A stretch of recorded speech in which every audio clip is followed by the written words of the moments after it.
25 வயசு வரைக்கும் லவ் பண்ணாத.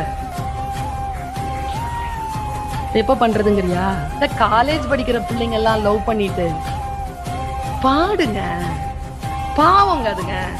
எப்ப பார்த்தாலும் இதுல ரிப்போர்ட் பண்ணிக்கிட்டே இருக்கும். ஏன் தொல்லை? ஒரு விஷயம் சொல்லி கொடுத்துருங்க. எப்பா 25 வயசுக்கு அப்புறம் ஒண்ணு வரும், வந்தா போவாது, சாவர வரைக்கும் கூட இருக்கும். சாவர வரைக்கும் கூட வரதுக்கு ஒண்ணு இருக்குது இல்ல? அப்ப அந்த இளமையான நேரத்தில் வாழ்க்கையினுடைய உச்சத்தை அனுபவிக்காமல் எதற்கு அதை தேடி அலைந்து கொண்டு நம்முடைய வாழ்க்கையை நாம் செலவழிக்க வேண்டும்? ஒன்று நினைக்க குழந்தைகளுக்கு, இளைஞர்களுக்கு சொல்லிக் கொடுங்க. நமக்கு என்ற ஒரு துணை இறைவன் தேடி வைத்திருக்கிறான். அதற்காக காத்திருந்து வாழ்க்கையை சரியாக வாழ்ந்தால் நல்ல துணை வந்து சேரும். இல்லை என்றால் முள்பாதைதான், முள்பாதைதான்.